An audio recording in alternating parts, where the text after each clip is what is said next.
Chapter 1. Introduction, Geography, Early History, and First Settlements. Austria, located in the heart of Europe, has always been an interface between north, south, east, and west. The geographical location, characterized by the Alps, the Danube floodplains, and fertile valleys, has had a decisive influence on the historical development of the country. The topography offered both protection and challenge. The Alps protected against external invasions, but also made trade and communication more difficult, while the Danube as a transport route facilitated early settlement and the exchange of goods and culture. The early history of Austria dates back to the Paleolithic age. Archaeological finds, such as flint tools, bones, and cave paintings, prove that people settled in the region over 30,000 years ago. In areas such as the Danube Valley or the foothills of the Alps, traces of hunter-gatherer societies have been found, which lived from hunting wild animals, fishing, and the first beginnings of agriculture and animal husbandry. These early forms of human organization already showed the first social structures and an adaptation to the different climatic and geographical conditions of Austria. With the transition to the Neolithic age, around 5500 BC, sedentary agriculture began. The first villages were established in fertile areas such as the Vienna Basin and the Upper Danube region. Farmers grew grain, kept livestock, and produced ceramics, tools made of stone and wood. The spread of agricultural technology, such as plowing and irrigation, enabled stable settlements and a growing population. These early communities formed the basis for more complex social structures and the exchange of ideas, crafts, and trade goods. In the Bronze and Iron Ages, the region continued to develop into an important crossroads between the cultures of Central Europe. Trade and contacts with neighboring regions led to the spread of new technologies, such as metal processing, wagon making, and weapons production. The population became increasingly hierarchical. Local leaders and tribal chiefs established themselves, and religious practices became more important. Burial mounds, places of worship, and traces of settlement from this period bear witness to growing wealth and social differentiation. The geographical location made Austria a transit area early on. The Danube, as a highway-like river of antiquity, connected the region with the Roman Empire, the Celtic tribal areas north of the Alps, and the Balkans. These transport routes facilitated trade, migration, and cultural exchange processes. At the same time, the location between the Alps and the Pannonian Basin led to regional differences. While the Alps made traffic difficult, the valleys and basins offered fertile agriculture and settlement areas. In summary, it can be said that Austria's early history is characterized by adaptation to geographical conditions, the development of agriculture and sedentary life, as well as the gradual formation of social structures. From the first hunter-gatherer societies to the Neolithic age to Bronze and Iron Age societies, the early settlements laid the foundation for Austria's later political, economic, and cultural development. The location in the heart of Europe, the diversity of the landscapes, and the early trade routes formed the basis for the fact that the area could later become an important center of European history. In the next chapter, we will look at the Roman period and the province of Noricum, how the region was integrated into the Roman Empire, what economic, military, and cultural developments took place, and how the foundations for urban structures were laid. Chapter 2. The Roman period and the province of Noricum. With the beginning of Roman expansion in Central Europe, the area of today's Austria became an important part of the empire. The province of Noricum, which stretched over present-day Carinthia, Styria, and parts of Upper Austria, was incorporated into the Roman Empire in the 1st century BC and developed into an economically, militarily, and culturally important territory. The Romans brought not only administration and military security, but also infrastructure, urban planning, trade, and new technologies. Noricum's economic importance initially lay in its raw materials. The country was particularly known for its ore deposits, iron, copper, and gold, which were systematically exploited by Roman mines. These raw materials were not only used locally, but exported throughout the empire, making Noricum an important economic link in the Roman system. In addition, agriculture was promoted. Grain, wine, and olive products, the latter imported or locally produced in small quantities, supplied the population and the Roman legions. Militarily, Noricum was strategically important. The Alpine passes, such as the Reschen Pass, the Brenner Pass, and the Rajkot-Tauern Pass, were important transit routes for Roman troops and trade caravans. When legions were encamped in fortified forts such as Virunum, today's Carinthia, or Carnuntum, Lower Austria, they served both as protection against invading Germanic tribes and to control the local population. The military presence also promoted urbanization. Forts became settlement cores, roads and trade routes were expanded, and the Roman way of life became increasingly widespread. Culturally and socially, the Romans brought their way of life, administration, and religion with them. Cities such as Vindobona, today's Vienna, became centers of trade, jurisdiction, and culture. Roman temples, theaters, thermal baths, and administrative buildings shaped the cityscape. The population adapted to Roman customs, adopted language, script, legal system, and urban forms of organization. At the same time, the indigenous Celtic culture remained present, fused with Roman traditions, and formed a hybrid cultural identity that left a lasting mark on the area. Infrastructure played a central role. Roads such as the Via Claudia Augusta allowed for rapid troop movements, trade, and communication between the Roman provinces. Bridges, aqueducts, and paved roads laid the foundations for economic expansion and laid the foundation for later transport routes that still exist today. The integration into the Roman road network changed the area permanently and connected local communities with the entire empire. Religion and society have also been transformed. Roman gods and cults were introduced, often fusing with local traditions. Temples and cultic centers served both worship and political control. The population benefited from Roman jurisdiction, administrative structures, and protection, but had to pay taxes, duties, and military service. In summary, it can be said that the Roman period in Noricum was a phase of profound transformation. The economy, military, infrastructure, urban planning, and culture were integrated and modernized, while at the same time preserving local traditions and Celtic structures. The area became an important part of the Roman Empire, both economically and strategically. The roads, towns, and administrative facilities that were built during this time formed the basis for Austria's further development in the early Middle Ages. In the next chapter, we will examine the migration of peoples and the early Middle Ages, the effects of the Germanic tribes, Slavs, and Avars, the emergence of the first power structures, and the Christianization of the region. Chapter 3: Migration and the Early Middle Ages. After the collapse of Roman rule in the 5th century, the territory of today's Austria was caught up in the maelstrom of the migration of peoples. Germanic tribes, Slavs, and Avars took advantage of the geopolitical gap created by the retreat of the Romans to establish new dominions. This epoch was marked by uncertainty, migration, cultural change, and the emergence of the first local centers of power, which laid the foundation for the early Middle Ages. The Germanic tribes, including the Marcomanni, Quadi, and Lombards, used the fertile Danube plain and the foothills of the Alps for their settlements. They left traces in the study of place names, local legal customs, and the first agricultural structures.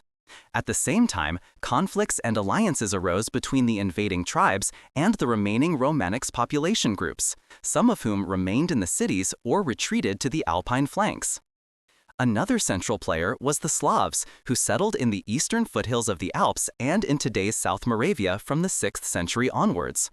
They brought with them new forms of settlement, agricultural techniques, and craft traditions that enriched the regional economic life. Slavic settlements were often built on hills or near rivers to protection from encroachments, and developed into the first local centers of power. The fusion of Slavic and Germanic elements had a lasting impact on the ethnic and cultural map of the region. At the same time, the Avars, a nomadic equestrian people from the steppes of Central Asia, established themselves. They established a dominion that extended over parts of today's Styria, Lower Austria, and Burgenland. Their control was military, the population was partly subjugated, and taxes were levied. The Avars left behind fortifications, tombs, and archaeological traces that convey a picture of social hierarchy, warfare, and trade contacts between East and West. During this time, the Christianization of the region also began. Missionaries from the Frankish Empire and from the Church of late antiquity worked to convert the native tribes to Christianity. Monasteries and churches were built, often on Celtic or Roman places of worship, and served religious, cultural, and administrative purposes. Christianity increasingly became a link between the different ethnic groups and settlement communities. Politically, the phase was characterized by local centers of power. Tribal chieftains and military leaders consolidated power in fortified settlements, often perched on hills or strategic river crossings. These early dominions formed the basis for later dynasties, including the Babenbergs, who consolidated the central power in the area of present-day Austria from the 10th century onwards. The economic development was strongly influenced by the region. Agriculture, livestock, and crafts dominated, while trade and markets still existed in rudimentary form. Rivers such as the Danube continued to serve as transport routes, and settlements on these routes became centers of exchange between Germanic, Slavic, and later Frankish population groups. In summary, it can be said that the period of the migration period and the early Middle Ages was characterized by migration, cultural mixing, political fragmentation, and gradual Christianization. Germanic tribes, Slavs, and Avars shaped the landscape, settlement structures, and social organization, while the foundations for later consolidation under the Babenbergs were laid.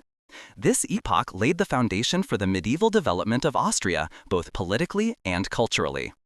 In the next chapter, we will devote ourselves to the Carolingians and the Babenbergs, the integration into the Frankish Empire, early statehood, and the consolidation of political power in the Austrian territories. Chapter 4: The Carolingians and Babenbergs. After the end of the migration of peoples and the consolidation of the various ethnic groups in today's Austria, the region was increasingly integrated into the political system of the Frankish Empire. Under the Carolingians, who succeeded the Moravians from the 8th century onwards, the administration, church, and military were reorganized. At the same time, the Babenbergs, a local dynasty that began to consolidate their rule over the area of the later Ostmark, the core of today's Austria, established themselves in the 10th century. This period was decisive for the formation of political structures that were to shape medieval Austria for centuries. The Carolingians introduced a strict administration with the aim of securing control over widely scattered territories. Sovereigns and counts were appointed to organize tax collection, jurisdiction, and defense. The territory of today's Austria was divided into so-called marches, border areas that were militarily secured and administered.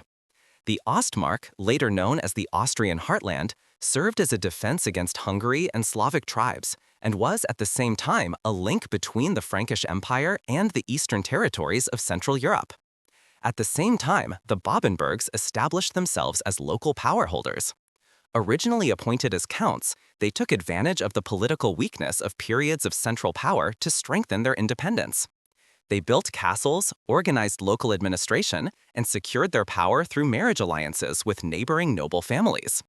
Under the Babenbergs, the region around Vienna, Lower Austria, and parts of Styria became a stable center of power that became increasingly important both economically and militarily. Economically, the region benefited from its integration into the Franconian Empire. New trade routes were opened up, markets were created, and agriculture became more efficient through Franconian technology and organization. River systems such as the Danube made it possible to transport goods and contributed to the connection between the Babenberg lordships and the rest of the empire. The population benefited from relative stability, but could also be heavily burdened by taxes and military service. Christianization was another central aspect of this time. Carolingian missionaries and monasteries spurred the Christian faith, built churches and schools, and established church hierarchies. These institutions served not only religious control, but also administration, law enforcement, and education. The church was thus a central factor of stability, supporting the rule of the Babenbergs and at the same time promoting cultural development. Militarily, the Ostmark was a strategic bulwark. The Babenbergs organized troops, built fortifications, and secured important passes in the Alps. Control of the Danube and adjacent areas was crucial to defend the region against Hungarian raids, Slavic attacks, and internal uprisings. This defensive orientation shaped the military culture and the organization of the Babenberg rule for centuries. In summary, it can be said that the Carolingians and Babenbergs laid the foundations for the political, economic, and cultural development of Austria.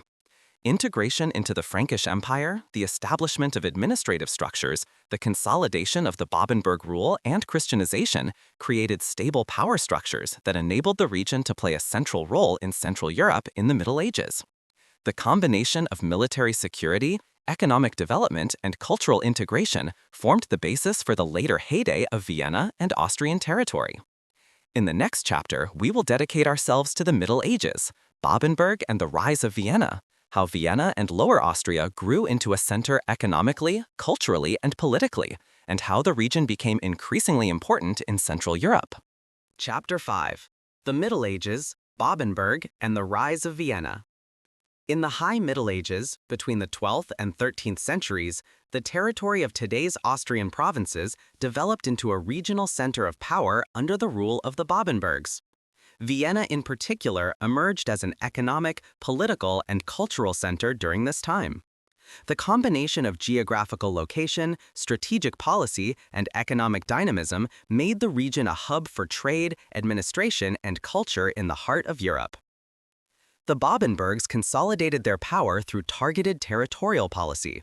They consolidated their rule over Lower Austria, Styria, and the Vienna Basin, expanded castles and fortified towns, and secured their borders against Hungarian raids and Slavic attacks. The Ostmark was now stable not only militarily but also administratively, which formed the basis for economic development and urban growth. Vienna gained in importance during this phase. The city benefited from its location on the Danube, which facilitated the transport of goods from southern and central Europe. Markets and trading places arose in which grain, wine, cloth, and metal products were traded. The city developed into a center for crafts, trade, and administration, which increasingly influenced the cultural development of the region. Due to the privileges granted to the city by the Babenbergs, Vienna's importance as an urban center grew, both for local nobles and for merchants from all over Europe. Culture and education were also promoted. Monasteries, churches, and monasteries such as Melk Abbey served not only religious purposes but also education, scripture maintenance, and administration. Monks and clergy formed an educated elite that shaped economic, cultural, and political life. At the same time, the first beginnings of urban self-government were established, which granted citizens certain rights and contributed to stability. Militarily, the Babenbergs remained present. Control over Alpine passes, Danube crossings, and strategic castles not only ensured the security of the territory, but also allowed the protection and control of trade routes. The military strength of the Babenbergs was at the same time a symbol of their legitimacy, and made them an important player in the political conflicts in Central Europe. Economically, the region benefited from a combination of agricultural production, crafts, and trade. Fertile soils in the Vienna Basin made grain and viticulture possible, while crafts and manufactories grew in the cities. The Danube was central as a transport route, and its proximity to other trading centers such as Prague or Regensburg enabled the exchange of goods, ideas, and technologies. This contributed decisively to economic consolidation and the prosperity of the population. Politically and socially, this development led to greater differentiation. Nobles, urban citizens, and clergy increasingly developed different roles and spheres of influence. The Babenbergs held the supremacy, while cities like Vienna were given a growing degree of autonomy. This dynamic formed the basis for later conflicts and the increasing importance of urban self-government in the late Middle Ages. In summary, it can be said that under the Babenbergs and through the rise of Vienna, the area of today's Austria developed into a central center of power and economy in Central Europe. Military strength, economic boom, cultural promotion, and administrative consolidation laid the foundation for the region's later heyday under the Habsburgs. Vienna established itself as an urban and political core, while Lower Austria and Styria served as a stable base for trade, agriculture, and rule. In the next chapter, we will look at the Habsburg dynasty and the consolidation of power in the late Middle Ages, how the Habsburgs laid the foundation for a European empire in Austria. Chapter 6. Habsburg dynasty, consolidation of power. In the late Middle Ages, from the 15th century onwards, the Habsburgs took over control of Austria, laying the foundation for a centuries-long dynasty that had a decisive influence on the political, economic, and cultural life of Central Europe. While the Babenbergs had established early statehood and urbanization, the Habsburgs consolidated territorial control, developed centralized administration, and used marriage alliances to extend their power to the entire Holy Roman Empire. The Habsburgs initially focused on territorial consolidation. Under Archduke Rudolf IV, also known as the Founder, the administration, legal systems, and the urban organization were modernized. Cities such as Vienna, Graz, or Linz received urban privileges, while castles and fortresses ensured the security of the rulership. The Habsburgs recognized early on that control had to be secured not only militarily but also administratively in order to ward off uprisings, feudal political conflicts, or external threats. A central mechanism of Habsburg rule was marriage policy. Strategically arranged marriages, for example with Spanish, Burgundian, or Bohemian dynasties, expanded the Habsburgs' power base beyond Austria. The famous proverb Bella gerent ali, tu felix Austria nube, aptly describes this strategy. Through dynastic alliances, the Habsburgs secured influence, territories, and political networks without immediately relying on military force.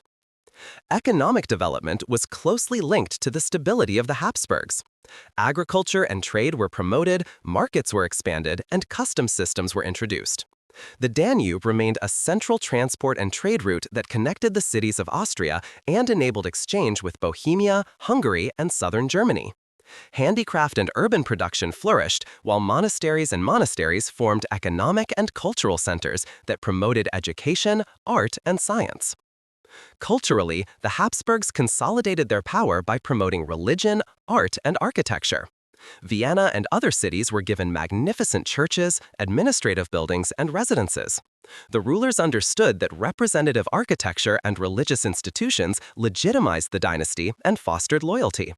At the same time, the foundations were laid for the later artistic heyday under the Habsburgs in the Baroque period, which was to make Vienna one of the most important cultural centers in Europe. Militarily, the Habsburgs' rule was characterized by border security and defense policy. The Duchy of Austria was exposed to Hungarian, Bohemian, and Ottoman threats. Castles, fortresses, and standing troops secured the power of the dynasty and at the same time allowed control of the population. This defensive was often crucial to maintaining political stability and protecting the dynasty against internal rivals or external powers. The integration of administration and law was another element of consolidation. The Habsburgs established a system of estates, jurisdictions, and centralized administrations that facilitated the exercise of power while respecting local traditions. This system made it possible to control taxes, duties, and military duties without permanently endangering the loyalty of the population. In summary, it can be said that the Habsburgs laid the foundation for the formation of the Austrian state as we were to know it in the following centuries. Through territorial cohesion, marriage policy, economic promotion, cultural representation, and military security, they consolidated their power and established Austria as the central center of power in the Holy Roman Empire. This dynasty formed the basis for later political expansion, Vienna's cultural heyday, and Austria's role as a European great power. In the next chapter, we will look at Austria in the age of the Reformation and Counter-Reformation, how religious conflicts shook the country, the Habsburgs asserted their power, and church, state, and population clashed. Chapter 7. Austria in the Age of the Reformation and Counter-Reformation. In the 16th century, Austria, like many parts of Central Europe, was caught up in the maelstrom of the Reformation. Martin Luther's theses of 1517 and the spread of Reformation ideas led to far-reaching religious, social, and political changes.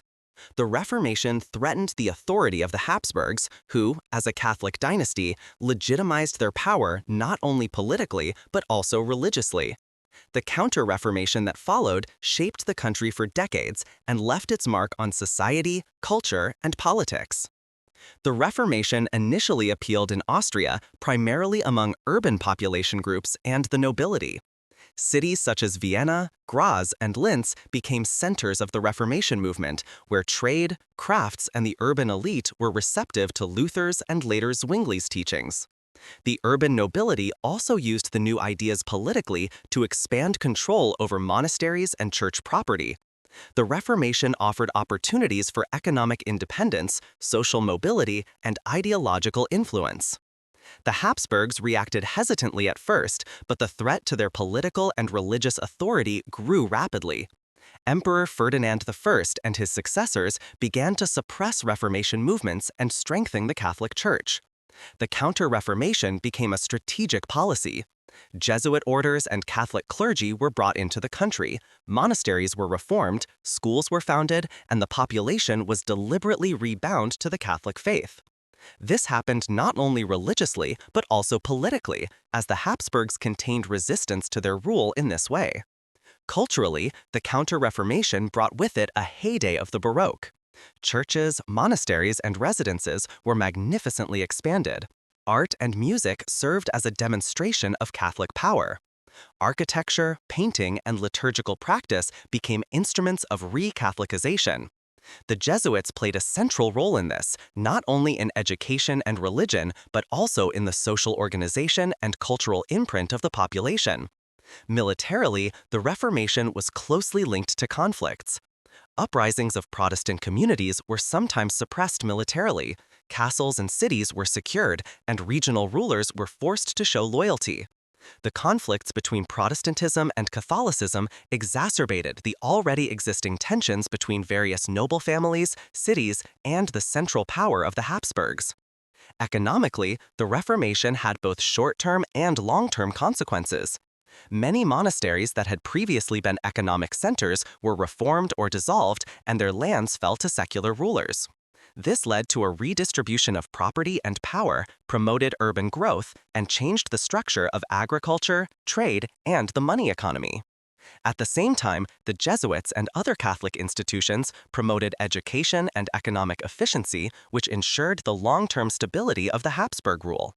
Socially, the Reformation and Counter-Reformation were reflected in divisive conflicts. Protestant congregations existed partly secretly, while public institutions and schools dominated by Catholics. The population was forced to weigh up loyalty to the dynasty and religious beliefs. These tensions shaped social life, jurisprudence, and daily interaction over generations. In summary, the Reformation and Counter-Reformation in Austria were not only religious movements, but also political, social, and cultural processes.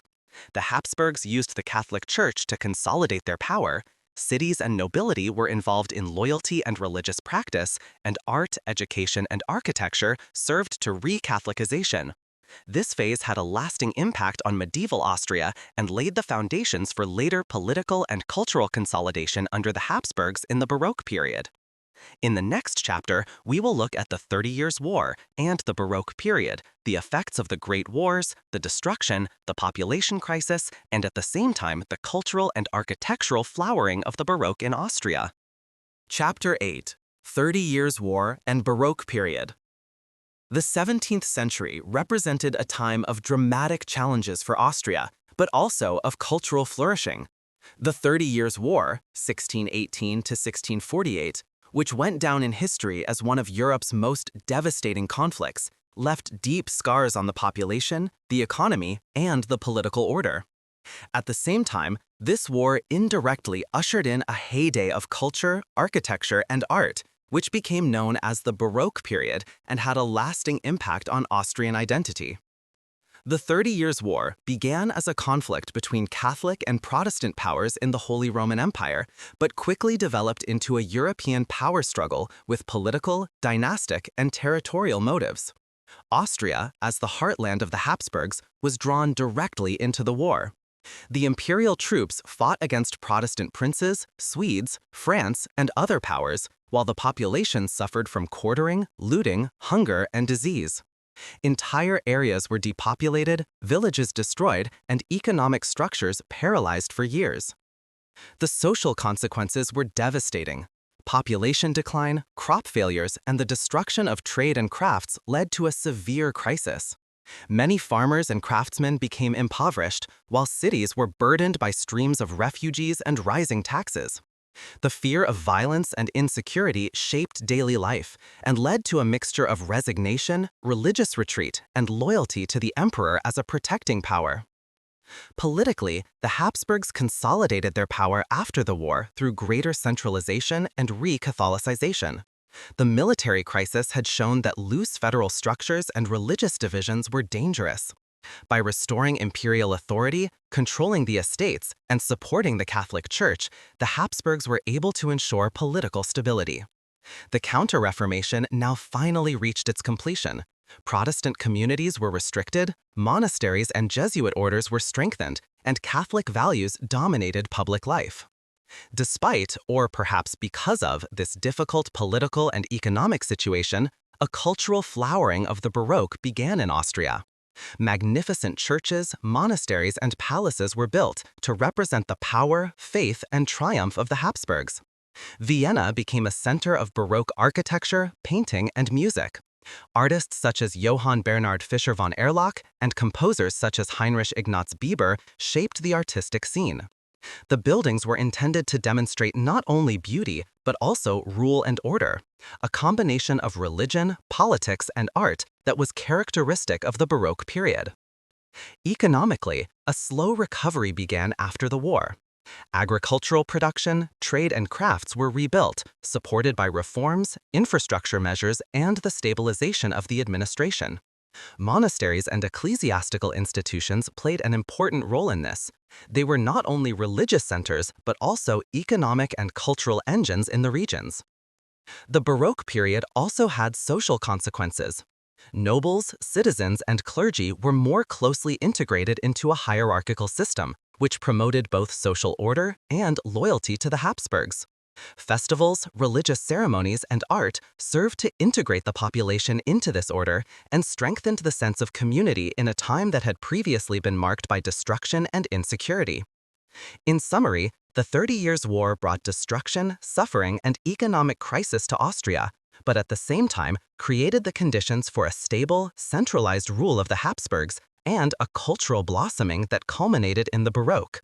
Military strength, political centralization, religious control, and artistic representation combined to form a system that shaped Austria for centuries and established Vienna as the cultural and political center of Europe. In the next chapter, we will dedicate ourselves to Austria in the age of the Habsburg Great Power, the political expansion, administration, foreign policy, and the role of Austria as a Central European great power in the centuries after the 30 Years' War. Chapter 9. Austria in the Age of the Habsburg Great Power.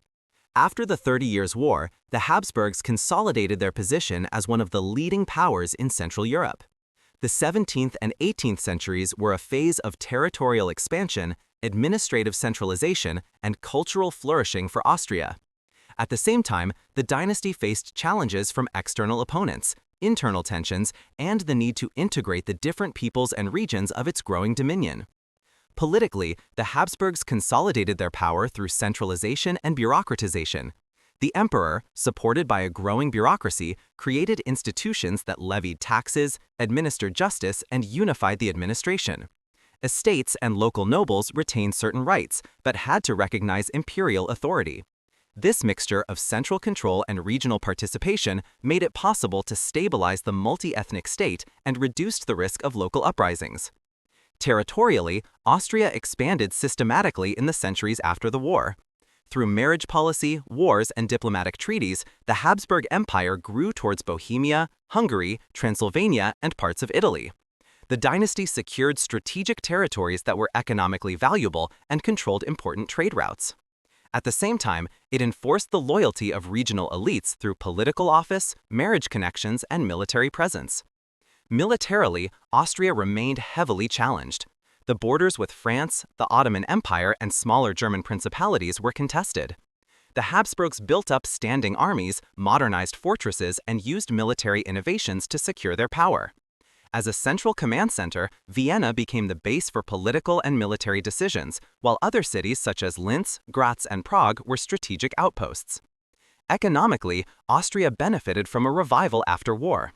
Agriculture, mining, and trade were promoted, and the integration of the new territories brought additional resources such as ore, timber, grain, and livestock.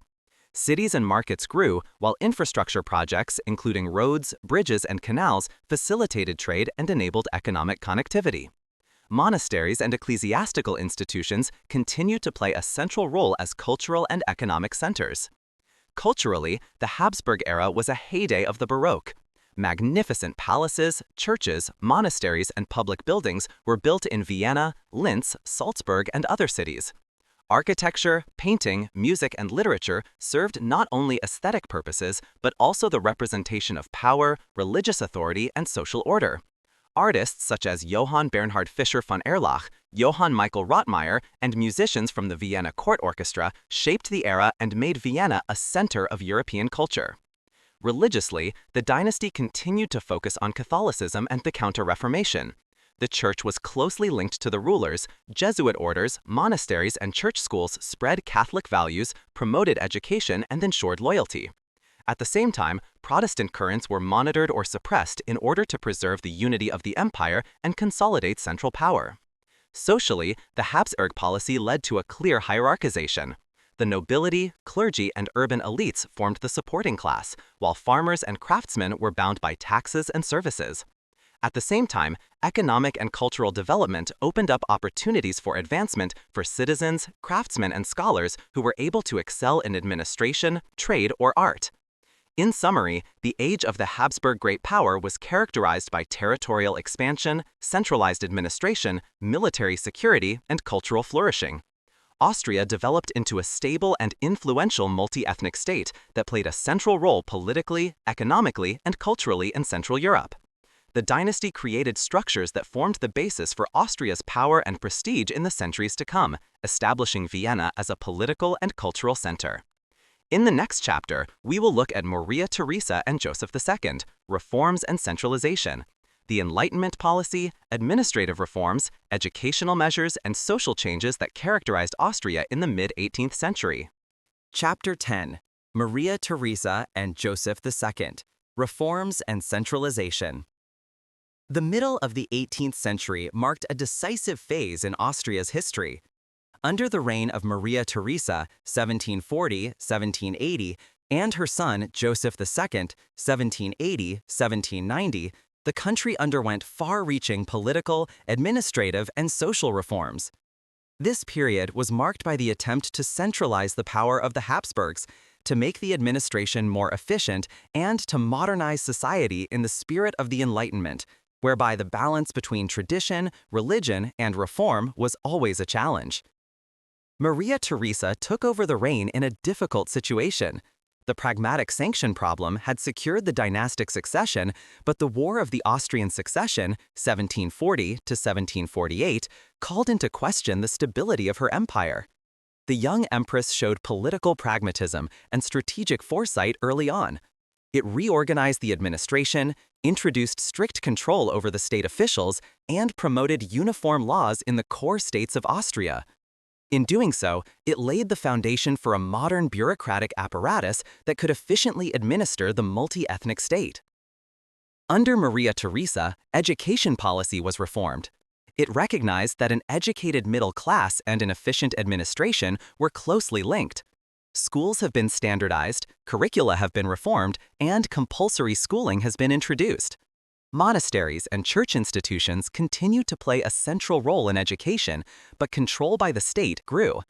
These reforms promoted not only literacy, but also the political and economic stability of the empire. Tax and economic reforms were also central. Maria Theresa tried to make the tax system fairer, to distribute burdens to broader sections of the population, and to secure the state's revenues. Agricultural production was promoted, trade routes improved, and control over important raw materials and customs duties centralized.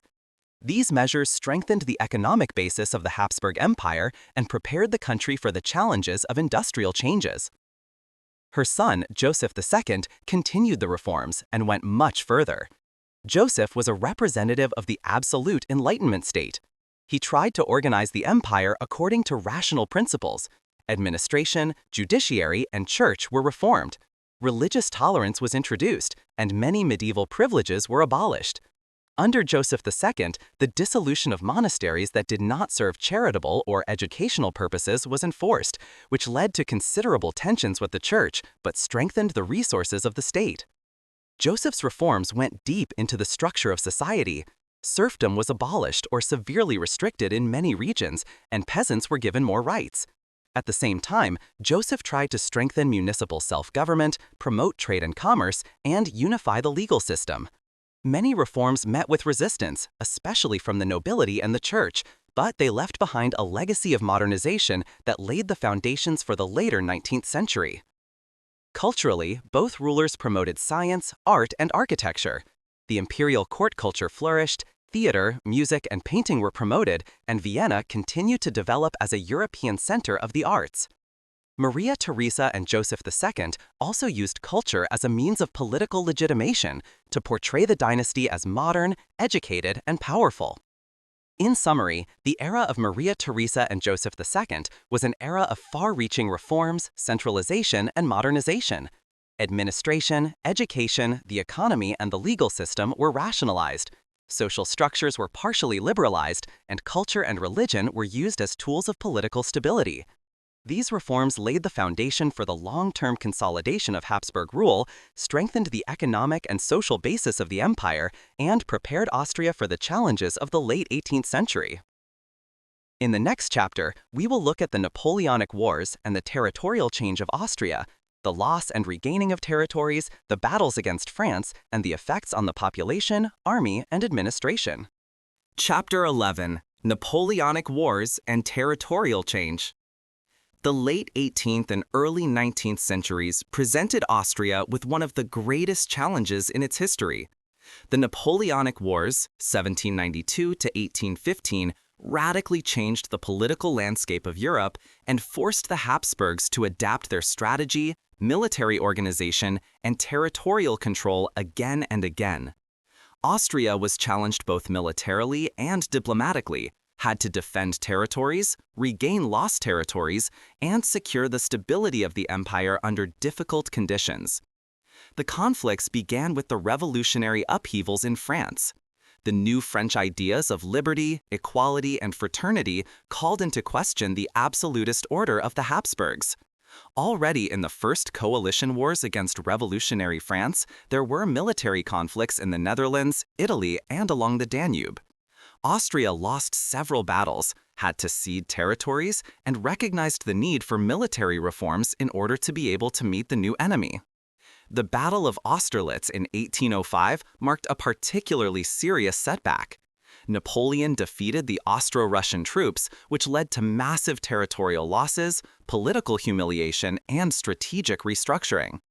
Austria had to accept territorial losses in Italy and southern Germany and recognized that military modernization and strategic adaptation were urgently needed. Despite these setbacks, the Habsburg rule showed flexibility.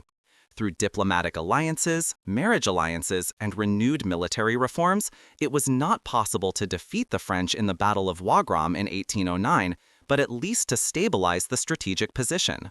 This phase highlighted the importance of a professional army, logistical supply, and central planning, elements that were later adopted throughout the European war system. The Napoleonic Wars also led to territorial changes. After Napoleon's victory in Central Europe, Austrian possessions in Italy, southern Germany, and the Netherlands were reorganized or lost, while Austria was able to regain territories in southern Germany and Italy at the same time. The Congress of Vienna in 1815 marked the final reorganization. Austria regained important territories such as Tyrol, Galicia, and the Lombard Venetian Kingdom and consolidated its role as a Central European great power. Economically, the wars were an enormous burden. The mobilization of soldiers, the supply of armies, and the destruction of trade routes led to an economic crisis. Agricultural production fell, trade and commerce were interrupted, and taxes had to be drastically increased. At the same time, however, the war also promoted the modernization of the army, the administration, and to some extent industry, as new production methods and organizational skills became necessary. Socially, the wars had far-reaching consequences. The population, towns, and villages suffered from quartering, looting, and mobilizations. At the same time, awareness of national identity, loyalty to the emperor, and the need to maintain social stability despite external threats grew. The experiences of this wartime shaped generations of soldiers, civil servants, and citizens, and influenced Austria's political thinking in the 19th century. Culturally, artists and intellectuals reacted to the wartime through patriotism, historical reflection, and literary processing. Plays, paintings, and musical works addressed bravery, sacrifice, and destruction by Napoleon, which strengthened the national identity and the Habsburg dynasty. In summary, the Napoleonic Wars led to severe military setbacks, territorial changes, and economic burdens, but at the same time forced Austria to make strategic adjustments, administrative reform, and military modernization. The reorganization of Europe by the Congress of Vienna consolidated Austria's position as a central great power and paved the way for political stability, economic recovery, and cultural development in the 19th century. In the next chapter, we will look at the Biedermeier and pre-March periods, an epoch marked by political restoration, social order, emerging industrialization, and growing liberal thinking. Chapter 12. Biedermeier and Vormärz. The Biedermeier era, 1815 to 1848, and the Vormärz marked a time in Austrian history between political restoration, social stability, and the quiet but steadily growing preparation for social upheavals. After the Napoleonic Wars, Austria was territorially secured, militarily stabilized, and economically on the road to recovery. Politically, the Habsburgs relied on control, bureaucracy, and censorship, while the population lived in a state of relative internal security.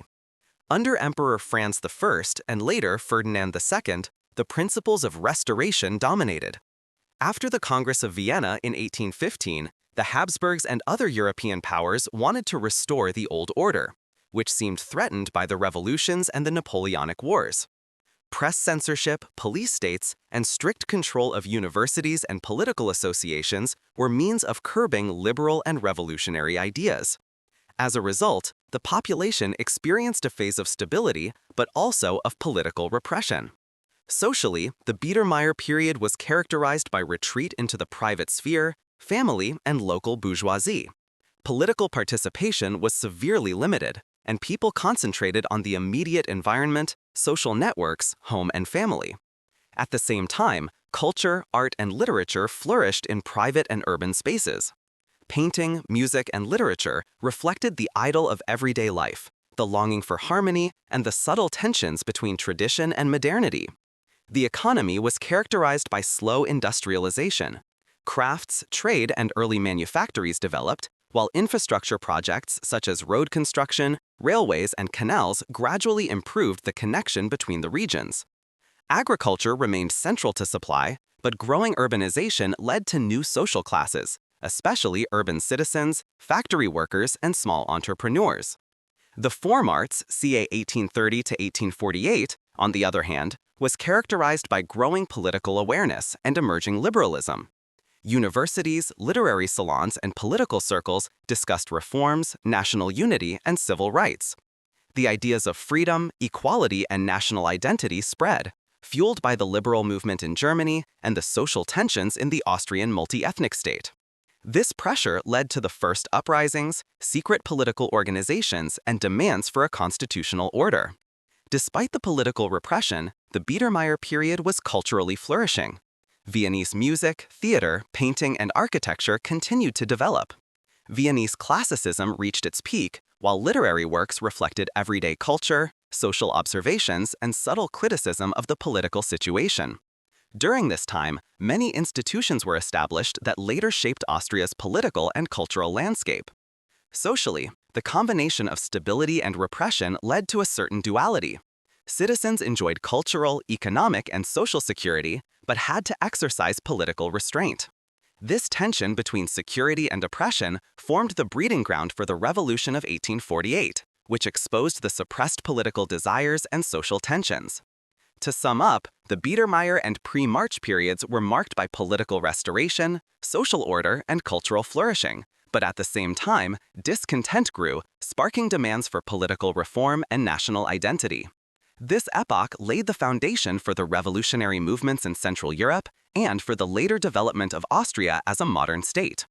In the next chapter, we will discuss the Revolution of 1848 and Emperor Franz Joseph I, the political upheaval, the liberalization, the reaction of the emperor, and the long-term stabilization of the Habsburg rule. Chapter 13. Revolution of 1848 and Emperor Franz Joseph I. The year 1848 was a turning point in the history of Austria and Central Europe. The Revolution of 1848 shook the Habsburg monarchy, put political demands for liberalization, civil rights, and national self-determination on the agenda, and finally led to lasting consolidation under the young Emperor Franz Joseph I, which prepared the country for the challenges of the late 19th century. The causes of the revolution were complex: political repression during the pre-March period, economic crises, hunger, and social inequality had created an explosive mixture. The population demanded liberal constitutions, freedom of the press, co-determination, and the abolition of feudal privileges. At the same time, the different nationalities within the multi-ethnic monarchy, Hungarians, Czechs, Italians, Croats, pushed for greater autonomy and cultural rights. This multiplicity of interests led to complex tensions between liberal citizens, peasants, and national groups. In March 1848, the situation in Vienna escalated. Popular uprisings, student protests, and vigilantes forced Emperor Ferdinand I to make concessions. He promised reforms, a new constitution, and the convening of a Reichstag. These first successes showed the power of the population and the need for the Habsburgs to respond to the demands of their subjects. The revolution quickly spread to other parts of the monarchy. In Hungary, Hungarian nationalists under the leadership of Lajos Kossuth rose up, demanding autonomy and an independent administration. There were further uprisings in Bohemia, Italy, and Dalmatia, which posed enormous political and military challenges for the Habsburgs. The army, which had previously shown military discipline and loyalty, played a crucial role in the suppression of many uprisings. On December 2, 1848, Franz Joseph I took over the rule. At just 18 years of age, he had to contain the revolution, stabilize the monarchy, and at the same time implement reforms that reassured the population. He showed political pragmatism. Liberal demands were partially implemented, administration and law were modernized, while centralized imperial control was strengthened. Military power and diplomatic skill helped to suppress the uprisings and secure the territorial claims of the monarchy. A central element was the constitutional question. Franz Joseph initially tried to give in to liberal demands, but at the same time introduced measures that consolidated the control of the emperor and the central authorities. The revolution led to a partially constitutional order, which, however, remained strongly influenced by monarchical centralism. This balance between reform and authoritarian control shaped Austria's political structure for the decades to come. The revolution was also economically and socially formative. Peasant reforms were accelerated, feudal levies were partially abolished, and municipal self-government was strengthened. At the same time, economic modernization was driven forward by railway construction, industrialization, and trade promotion. These measures improved the economic basis and contributed to the stabilization of the state in the long term. Culturally and ideologically, the revolution had a broad impact. It brought discussions about national identity, civil rights, and social justice into the public debate. Artists, writers, and intellectuals took advantage of the revolutionary mood to spread ideas about freedom, equality, and national self-determination. At the same time, Franz Joseph's reign relied on symbolism, representation, and imperial splendor to ensure loyalty and stability. In summary, the Revolution of 1848 presented Austria with an existential challenge. She brought liberal, social, and national demands to the table, some of which were implemented, some of which were rejected. Franz Joseph I succeeded in stabilizing the monarchy, introducing reforms, and securing political control. These events shaped Austria's further development, a balance of modernization, centralization, and authoritarian control that formed the basis for the Austro-Hungarian Empire in the later 19th century. In the next chapter, we will look at industrialization and urbanization in Austria, how the economy, society, and cities reacted to the change in modes of production, and how the basis for modern Austrian society was created. Chapter 14. Industrialization and Urbanization.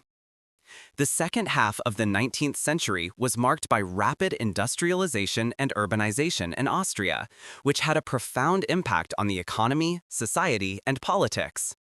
The monarchical structure continued to exist under Franz Joseph I, but the technical, economic, and social changes began to challenge the foundations of the traditional order while creating new opportunities for prosperity, mobility, and social dynamism. Industrialization first began in Central European cities and regions that already had infrastructure, trade, and resources. Vienna, Linz, Graz, and Brno developed into industrial centers. Factories for textiles, mechanical engineering, iron and steel production grew, while the railway facilitated the connection between cities, regions, and international trade. The railway became a symbol of progress. It enabled the rapid transport of raw materials, finished products, and people, and changed the economic and social structure of the empire permanently. The population reacted to this change with massive urbanization. People moved from the countryside to the cities to find work in factories. The urban population grew exponentially, which led to new social strata. Factory workers, craftsmen, commercial employees, and entrepreneurs formed the urban proletariat and the urban middle class. These developments changed the social fabric. Traditional roles, power relations, and neighborhood structures were challenged by industrial work, mass housing, and new ways of communication. Industrialization also had economic consequences. Austria began to establish itself as an industrial technical center of Central Europe. Mining, especially coal, iron, and ore, has been intensified, while new technologies have been applied in production, energy generation, and transport. Banks and insurance companies grew as supporting institutions that provided loans and organized investments. At the same time, social differences grew. Prosperity was concentrated among entrepreneurs and industrial elites, while workers often suffered from precarious conditions. Politically, industrialization led to new challenges for the Habsburg rule. The growing urban workforce and the emerging bourgeoisie increasingly demanded political participation, workers' rights, and social reforms. At the same time, nationality conflicts within the multi-ethnic state were accentuated. Czechs, Hungarians, Italians, Slovenes, and other groups demanded recognition, political participation, and cultural autonomy. The monarchy responded with a combination of repression, political integration, and economic promotion to ensure stability. Culturally, urbanization reflected the social changes. Theaters, operas, newspapers, schools, and associations developed rapidly to entertain, educate, and organize the new urban population. Vienna became a center of European culture, while cities such as Brno, Graz, or Linz formed industrial and cultural centers. Education and awareness were increasingly extended to broader sections of the population, which in the long term strengthened social integration and political awareness. Socially, industrialization brought challenges and opportunities at the same time. On the one hand, social mobility grew. Workers were able to move up through education, trade unions, and migration. Entrepreneurs benefited from new markets. On the other hand, problems such as overpopulation, poor housing conditions, diseases, and social tensions arose, which triggered political conflicts and the need for reform. The monarchy had to find ways to combine prosperity, social order, and political stability. In summary, it can be said that industrialization and urbanization transformed Austria profoundly. Economic modernization, technological advances, urban growth, and social changes created both opportunities and tensions. The developments prepared the ground for political reforms, the emergence of a modern civil society, and the growing importance of social and national issues in the multi-ethnic state. Austria changed from an agrarian society to a dynamic, industrial, and urbanized nation, whose cities and infrastructure formed the basis for the 20th century. In the next chapter, we will devote ourselves to Austria-Hungary, dualism and the multi-ethnic state, the political structure, nationality problems, and foreign policy challenges of the dual monarchy from 1867 onwards. Chapter 15: Austria-Hungary, Dualism and Multi-Ethnic State. The founding of Austria-Hungary in 1867 marked a turning point in the history of the Habsburg monarchy. After the lost war against Prussia in 1866 and the growing pressure from Hungarian nationalists, the Compromise of 1867 was agreed. The dual monarchy was created, consisting of Cisleithania, Austria, and Transleithania, Hungary, connected by the common emperor, foreign policy, military, and finance, but administratively largely independent. This political construct was a solution to stabilize the multi-ethnic state, but it brought new challenges in the long term. The political structure was characterized by dualism. Austria and Hungary had their own parliaments, administrations, tax systems, and legal systems. The emperor remained the head of both parts, determining foreign policy, army, and common financial affairs. This structure was a compromise that accommodated the Hungarian nationalists on the one hand and preserved Austrian central power on the other.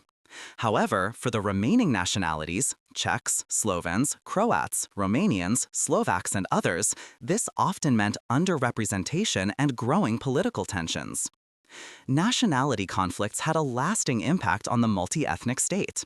Czechs demanded autonomy within Bohemia, Croats more self-government, Italians in South Tyrol cultural rights, while German Austrians and Hungarian Magyars wanted to secure their political dominance. These tensions made legislation more difficult, led to political blockades, and forced the Habsburgs to find a balance between centralism and local participation.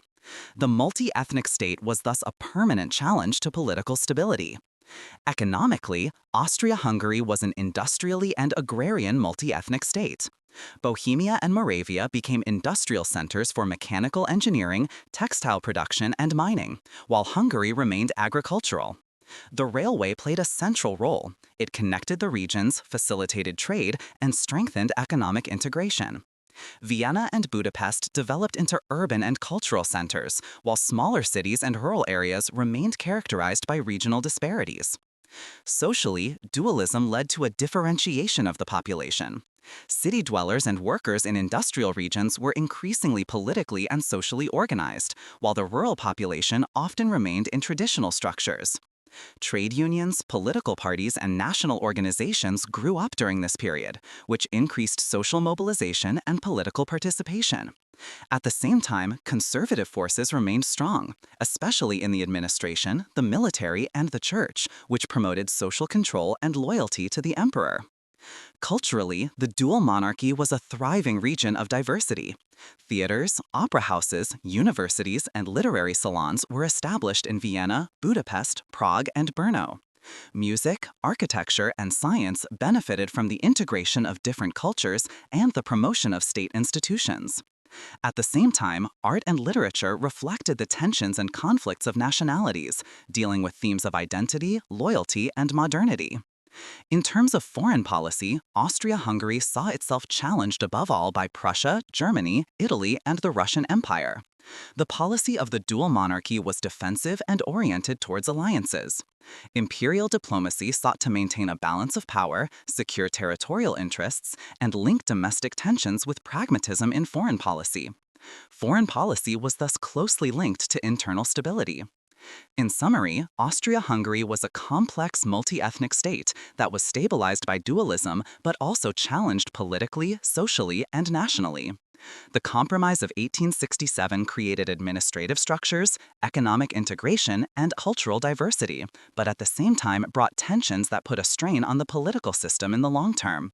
The dual monarchy was thus a unique but difficult model of European multi-ethnic statehood that led Austria into the second half of the 19th century and set the stage for the First World War. In the next chapter, we will deal with the First World War and the collapse of the monarchy, the causes, the course of the war, the social burdens, and the end of Habsburg rule in 1918. Chapter 16: The First World War and the Collapse of the Monarchy. The beginning of the First World War in 1914 marked a dramatic turning point for Austria-Hungary. The assassination attempt in Sarajevo, in which Archduke Franz Ferdinand, the heir to the throne of the Habsburgs, was murdered, triggered a chain of events that plunged the already fragile multi-ethnic empire into all-out war. The monarchy, already burdened by national tensions and economic inequalities, faced military, political, and social challenges that tested its stability and ultimately led to disintegration. Austria-Hungary entered the war on the side of the Central Powers, together with Germany and later the Ottoman Empire. The military strategy of the empire was designed to defend and maintain territorial control, with battlefields on the eastern front against Russia and on the southern front against Serbia taking massive demands on resources. The army was made up of many peoples: Germans, Hungarians, Czechs, Slovaks, Croats, Serbs, Slovenes, which brought logistical and organizational challenges. Language barriers, differing loyalties, and national tensions made warfare much more difficult. The economic consequences were serious. Raw materials, food, and labor were mobilized for the war effort. Agriculture suffered from a shortage of labor. Industries were converted to military production, and the population had to endure enormous deprivation. Food shortages, inflation, and supply bottlenecks led to growing discontent, which was particularly noticeable in the cities.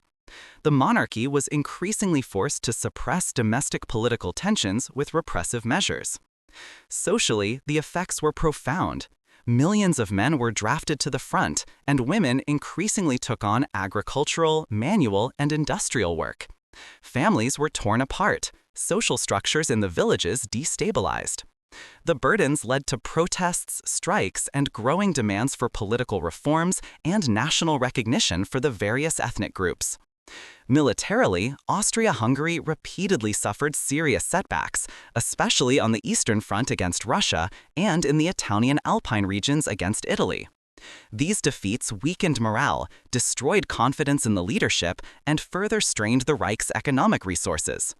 At the same time, the army managed to achieve strategic successes in limited areas, but these could not compensate for the structural problems. Politically, the war led to a collapse of central authority. Nationalities movements intensified their demands for autonomy, while the imperial court acted increasingly isolated. Hungary, the Czech Republic, Croatia, and South Slavs began to take their own political initiatives, which further undermined the integrity of the empire. The central state structures, which had stabilized multi-ethnic rule for centuries, collapsed under the pressure of the war.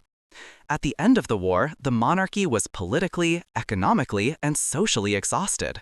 In October and November 1918, local governments and national councils in Bohemia, Moravia, Slovenia, Croatia, and Hungary acted independently, while Emperor Franz Joseph had already died in 1916 and his successor, Charles I, was hardly able to exert any influence.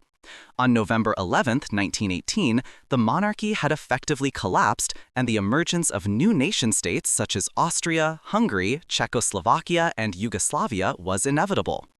In summary, the First World War was the catalyst for the end of the Habsburg monarchy. Military strain, economic exhaustion, social tensions, and national conflicts led to the collapse of the multi-ethnic state. The Austro-Hungarian order, which had been stabilized for centuries, was destroyed, and out of the ruins arose the First Republic of Austria, a small, economically and politically severely restricted successor state that laid the foundation for modern Austria. In the next chapter, we will deal with the First Republic of Austria, 1918 to 1938, its political crises, economic challenges, and social tensions in the interwar period. Chapter 17. First Republic of Austria, 1918–1938. After the collapse of the Habsburg monarchy in 1918, the First Republic of Austria emerged, a small democratic state that emerged from the ruins of the dual monarchy. The republic was geographically greatly reduced, economically weakened, and politically burdened with the aftermath of the First World War. At the same time, it offered the opportunity to build a parliamentary democracy, carry out social reforms, and develop an independent national identity. The political structure was based on a democratic constitution of 1920, which established the parliament, the federal government, and the federal president. Austria became a federal state, consisting of 9 federal states in which the separation of powers and universal suffrage were introduced. Despite these democratic foundations, the young republic was marked by internal tensions. Political extremists, economic crises, and unresolved national issues led to instability. The economic situation was extremely difficult. With the collapse of the dual monarchy, Austria lost important markets, raw materials, and industrial areas, especially Bohemia and Moravia. The post-war economy was heavily burdened by inflation, unemployment, and the costs of the war. The reparations demands and economic dependence on international loans made stabilization more difficult. It was not until the introduction of the shilling currency in 1924 and international financial aid that a moderate economic recovery began. Socially, the Republic was characterized by polarized social and political forces. The labor movement, strongly organized in the Social Democratic Labor Party, demanded comprehensive social reforms, rights for workers, and co-determination. On the other side were conservative and Christian social forces that preserved the monarchical tradition, wanted to protect property, and demanded a strong role for the church in society. These tensions repeatedly led to strikes, uprisings, and political violence, including the Austrian Civil War in 1934. National identity was another problem area. The First Republic saw itself as the successor to the Habsburg monarchy, but at the same time had to develop an independent Austrian state identity. Nationalism, patriotic symbolism, and references to history and culture were used to bring the population together, while the demarcation from Germany was an ongoing point of discussion. The foreign policy of the Republic was strongly characterized by isolation and uncertainty. Austria was a small state between Germany, Italy, and the Balkan countries. Alliances, economic treaties, and international memberships, e.g. in the League of Peoples, were supposed to guarantee security. But the geopolitical situation remained fragile. The desire to join Germany, Anschlussbewegung, led to internal and international tensions which further endangered political stability. Culturally, the Republic flourished despite crises. Vienna, Graz, Linz, and other cities became centers for art, music, literature, and science. Viennese modernism, with personalities such as Gustav Klimt, Egon Schiele, and Otto Wagner, shaped architecture, painting, and design. Theater, music, and cabaret reflected the social tensions, crisis management, and the new self-image of a republican Austria. In summary, the First Republic of Austria was an attempt to establish democracy, social reforms, and national independence in a difficult economic, political, and social environment. It was marked by political tensions, economic uncertainty, and social challenges, but at the same time created a basis for modern institutions, education, culture, and the development of an independent Austrian identity. In the next chapter, we will cover the time of the Anschluss and World War II, 1938 to 1945, Nazi rule, warfare, persecution of minorities, and the dramatic impact on population and infrastructure. Chapter 18, Anschluss and World War II, 1938 to 1945. The year 1938 marked a dramatic turning point in Austrian history, the annexation to National Socialist Germany. Under political pressure, propaganda, and massive intimidation, Austria was incorporated into the Third Reich, ending the existing republic and abolishing democracy. The years up to 1945 were marked by political oppression, participation in the war, persecution of minorities, and a comprehensive transformation of Austrian society. The annexation took place after a long political struggle. The National Socialist movement in Austria had already been popular since the 1920s, especially among economically and socially disadvantaged groups. Hitler, himself a native Austrian, took advantage of the political tensions to incorporate Austria into the Reich. On March 12, 1938, German troops marched in without any significant resistance. The population often reacted with enthusiasm, but sometimes also with fear and resistance, especially in political and Jewish circles. After the Anschluss, democracy was abolished, and all political institutions were replaced by the Nazi hierarchy. The country was divided into Reichsgaue, mayors, state governors, and civil servants were replaced by NSDAP members, and all opposition structures were smashed. Freedom of the press, political associations, and trade unions were banned, and the legal system was completely brought into line. Control over education, culture, and the media served ideological indoctrination. One of the most tragic consequences was the persecution of the Jewish population. Jewish citizens were systematically deprived of their rights, excluded from administration, trade, and profession, persecuted, deported, and murdered. The so-called November pogroms of 1938 were only the prelude to the expansion of the persecution of the Jews, which claimed many thousands of victims in Austria. Political opponents, social democrats, communists, and religious resistance members were also persecuted, arrested, or deported to concentration camps. Austria was also actively involved in the war economy and the Second World War. Men were drafted into the Wehrmacht, women had to take on work and care tasks. Industrial production was converted to armaments, and cities such as Linz and Vienna served as centers of war production. The population was not only a victim, but also a participant in some cases through forced labor or cooperation, which further intensified the social division. Militarily, Austria's resources and infrastructure were heavily challenged. The Alpine regions, industrial centers, and transport routes were used strategically in war planning, while the country itself was increasingly the target of Allied bombing raids. Cities such as Vienna, Linz, Graz, and Steyr suffered severe destruction, and the population had to suffer deprivation, air raids, and evacuations. The social structure changed dramatically. Families were torn apart, schools and universities were brought into line, traditional social networks were interrupted. At the same time, resistance grew, secretly, sometimes armed, in the form of partisan movements, spiritual protest, and individual acts of sabotage, which, however, had only a limited effect under the repressive apparatus of the Gestapo. On May 8, 1945, the Second World War ended in Austria with the liberation by the Allies. The country lay in ruins, economically destroyed, socially traumatized, and politically disempowered.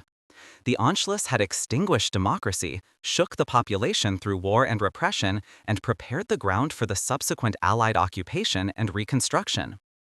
To sum up, the Anschluss and the period of the Second World War were a phase of violence, political repression, ideological indoctrination, and humanitarian catastrophes.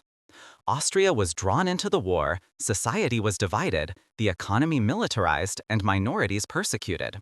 These years left deep traces in politics, society, and cultural identity, and shaped the need for reconstruction, denazification, and the establishment of the Second Republic. In the next chapter, we will look at the occupation and the Second Republic, 1945 to 1955, the Reconstruction, neutrality, and the foundations for modern Austria.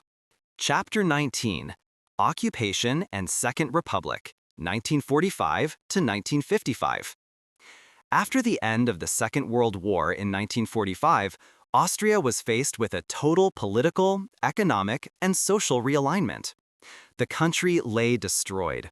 Cities were badly damaged by bombing, industry and infrastructure lay in ruins, and the population was traumatized by war, occupation, and oppression. At the same time, there was an opportunity to establish a democratic, sovereign, and stable Second Republic on the ruins of the Habsburg era, the First Republic, and the Nazi dictatorship. Immediately after the end of the war, Austria was occupied by the Allies. The US, British, French, and Soviet troops divided the country into 4 occupation zones. Vienna was also divided into sectors, with the city center being under common control. This occupation had several functions: ensuring security, carrying out denazification, restoring political structures, and organizing reconstruction. At the same time, there was a constant danger of political tension between the Allies, which was particularly noticeable in Vienna. Politically, the Second Republic was founded on a democratic basis. In 1945, the provisional arrangement resulted in the Constitution, which was based on the separation of powers, parliamentary democracy, fundamental rights, and a federal structure. Parties such as the OVP, SPO, and KPO played a central role in the development of the political system. The re-elected federal president, the parliament, and the state governments were responsible for stabilizing the state, introducing reforms, and integrating all population groups into the new democratic order. A central element was denazification and reappraisal. Functionaries of the NSDAP were dismissed, war criminals were prosecuted, political education and awareness were promoted. At the same time, denazification was not an easy process. Many civil servants, teachers, and professionals had cooperated during the Nazi era, so that a pragmatic approach was necessary to keep the administration and society capable of acting. Economically, Austria was on the ground. Industrial production had fallen sharply, transport and infrastructure had been destroyed, and the population was suffering from hunger, housing shortages, and supply crises. International aid, especially from the USA within the framework of the Marshall Plan, contributed to economic stabilization. Energy supply, infrastructure, and production were rebuilt step by step, while new economic systems, social security systems, and work programs laid the foundation for its eventual rise. Socially, the population had to come to terms with traumatic experiences. War victims, imprisonment, loss of relatives, and alienation by Nazi ideology had left deep marks. Education, cultural initiatives, and political participation were used to create a new social awareness. Women, who were increasingly involved in work and administration during the war, played a central role in the Reconstruction Society. A decisive step was the international anchoring and neutrality policy. In 1955, the State Treaty was signed, which restored Austria's complete sovereignty. At the same time, Austria committed itself to permanent neutrality, which serves as the political foundation for stability, security, and international recognition of the country.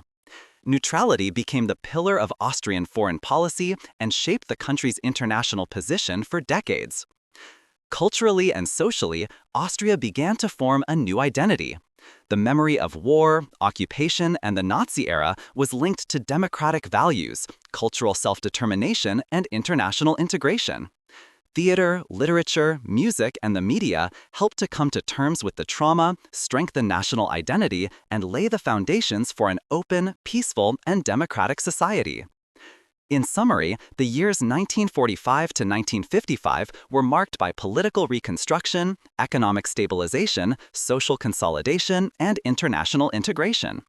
The occupation laid the foundation for democratic institutions, reforms, and the policy of neutrality, while the population was confronted with deprivation, trauma, and social changes. This period created the basis for the modern, sovereign, and democratic Austria of the second half-century. In the next chapter, we will look at Austria's development since 1955, from economic resurgence to EU accession to social, political, and cultural changes in modern Austria. Chapter 20. Austria since 1955.